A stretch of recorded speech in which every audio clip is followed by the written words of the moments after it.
پہلی چیز ہے کہ رب الجلال جل وعلا سے بندہ ہدایت مانگے.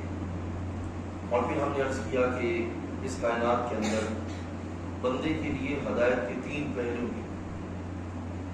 ٹھیک ہے، سب سے پہلا پہلو ہے کہ جو کائنات کے اندر اللہ کے مختلف شاہکار ہیں، سورج ہیں، چاند ہیں، ستارے ہیں، یعنی کہ مناظر قدرت ہیں، ان کے لحاظ سے اللہ تعالیٰ کی ہدایت کے احکام کیا ہے، یہ بندے کو سیکھنا اور اس کو سمجھنا یہ بہت ضروری ہے، تاکہ بندہ کسی بھی طرح کی گمراہی اور شرک کے پہلو سے اپنے آپ کو محفوظ رکھ سکے.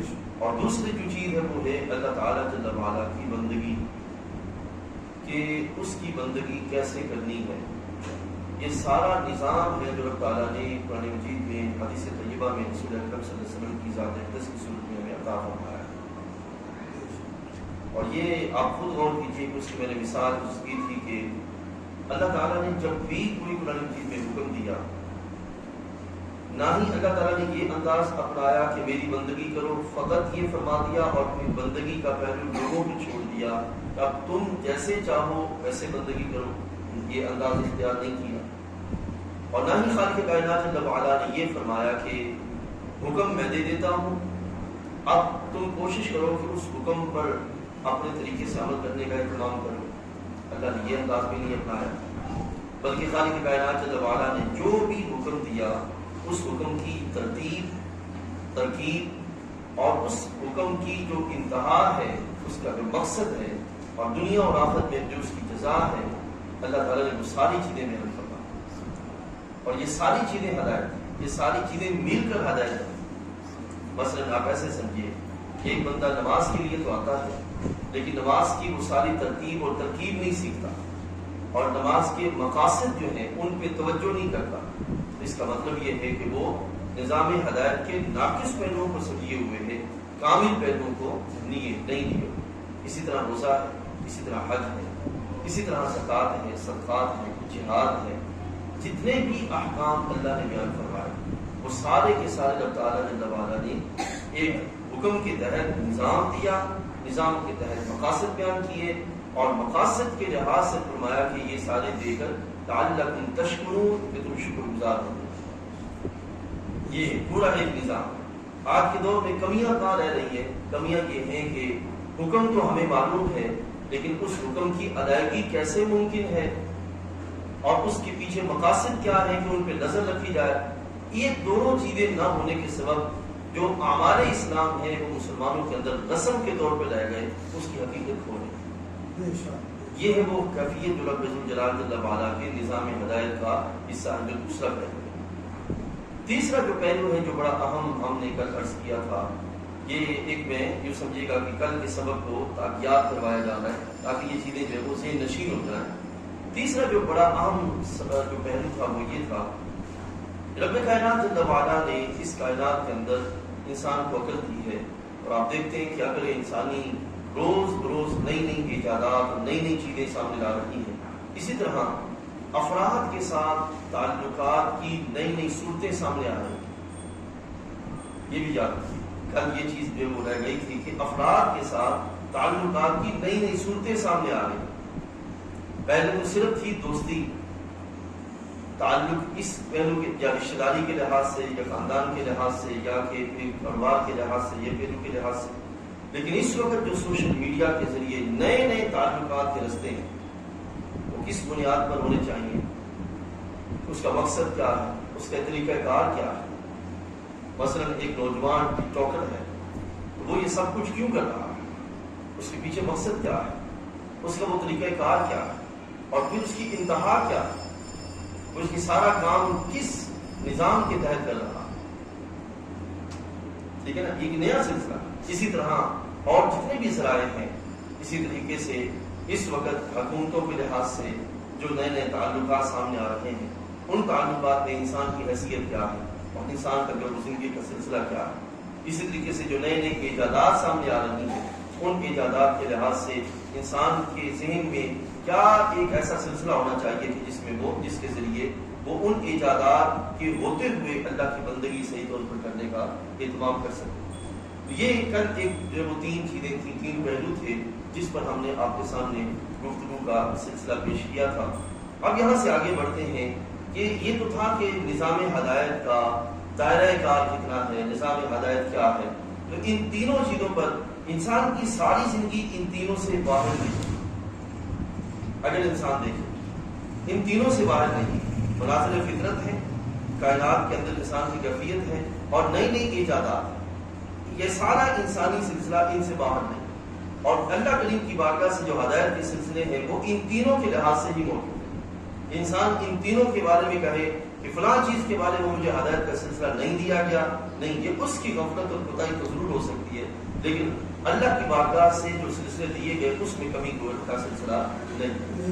ٹھیک ہے، اب یہاں سے آگے بڑھتے ہیں عزیز دوستوں۔ اب سوال یہ ہے کہ اس نظام ہدایت کو قبول کون کرتا ہے؟ یہ ایک بڑا اہم پہلو ہے، اور یقیناً یہ چیزیں ایسی ہیں، جو باتیں ایسی ہیں جو کہ عام روٹین میں ہوتی نہیں ہیں، عام روٹین میں ان چیزوں پر گفتگو نہیں ہوتی۔ ٹھیک ہے، اب جو نظام ہدایت کو قبول کرنے کے لحاظ سے 3 پہلو ہیں بنیادی، اس کے بعد پھر اگلا سلسلہ ہے۔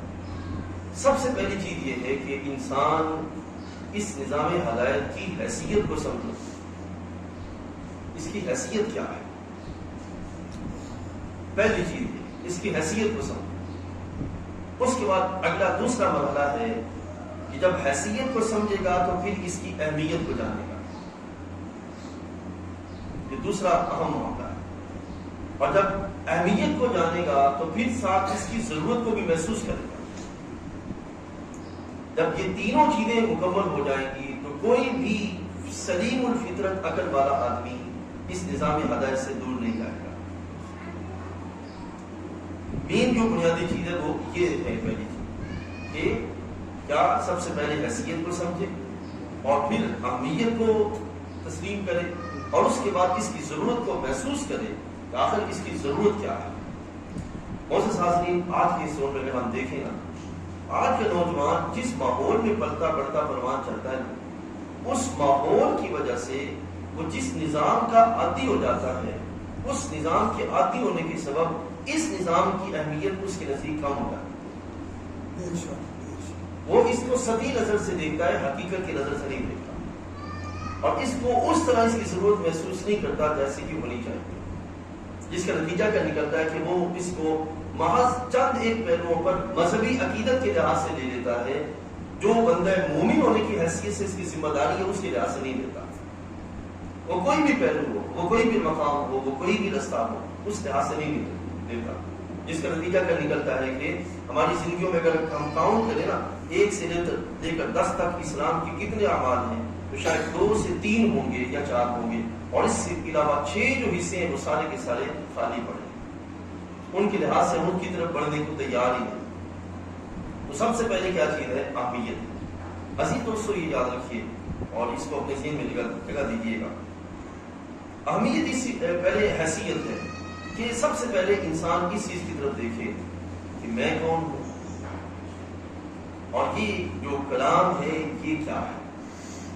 جیسے اسلام ہدایت جو کلام الہی اور کلام رسول علیہ السلام پر مبنی ہے، یہ کیا ہے۔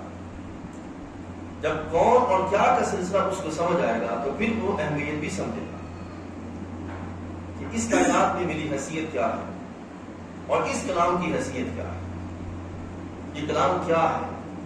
جب اس چیز کو وہ سمجھ جائے گا کہ میں کون ہوں اور یہ کلام کیا ہے، جب کون ہونے کے لحاظ سے جواب یہ ہوگا کہ میں ہوں اللہ کی مخلوق، اور کلام یہ جو دیا گیا ہے، یہ جو نظام دیا گیا ہے، یہ کلام الہی اور نظام الہی ہے جو اس نے میرے لیے مجھے عطا فرمایا۔ اب اس کو اس کی اہمیت حیثیت سمجھ آ گئی۔ لیکن عزیز دوستو، یاد رکھیے گا، ہمارے اس ماحول کے اندر نوجوان ذہنوں میں انتشار اور سرکشی یہ کسی بھی حیثیت کو قبول کرنے کو تیار نہیں ہوتی۔ ذہنی انتشار اعمال کے لحاظ سے، کردار کے لحاظ سے، سوچ کے لحاظ سے، یہ ذہنی انتشار جو ہے وہ حیثیت کو اپنی حیثیت میں بڑا خود کو ماننے کو تو تیار ہو رہا ہے، لیکن وہ اپنی وہ حیثیت جو اس کی اصلی ہے اس کو قبول کرنے کو تیار نہیں ہے۔ اس کو قبول نہ کرنے کے سبب نتیجہ کیا نکل رہا ہے کہ وہ اس نظام کی حیثیت کو بھی قبول کرنے کو تیار نہیں۔ جب کوئی بندہ اپنی حقیقت سمجھے گا تو پھر وہ اپنی حیثیت بھی سمجھ جائے گا. اب حیثیت سمجھے گا تو لا محالہ اگلا مرحلہ یہ آئے گا کہ وہ اس کے ذہن میں خیال آئے گا کہ یہ جو کلام الہی ہے آخر اللہ نے کیوں نازل کرنا ہے.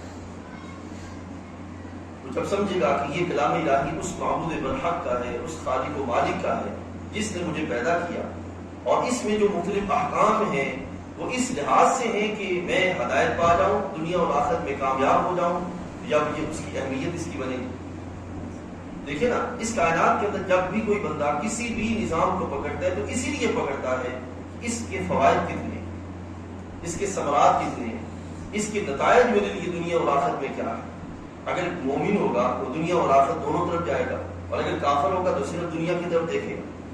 ٹھیک ہے، جب اس کو اس لحاظ سے دیکھے گا کہ اس میں میری زندگی بھی بہتر ہے، میری آخرت بھی بہتر ہے، دونوں چیزیں بہتر ہیں، تو پھر اس کی ذہن میں اس کی اہمیت بنے.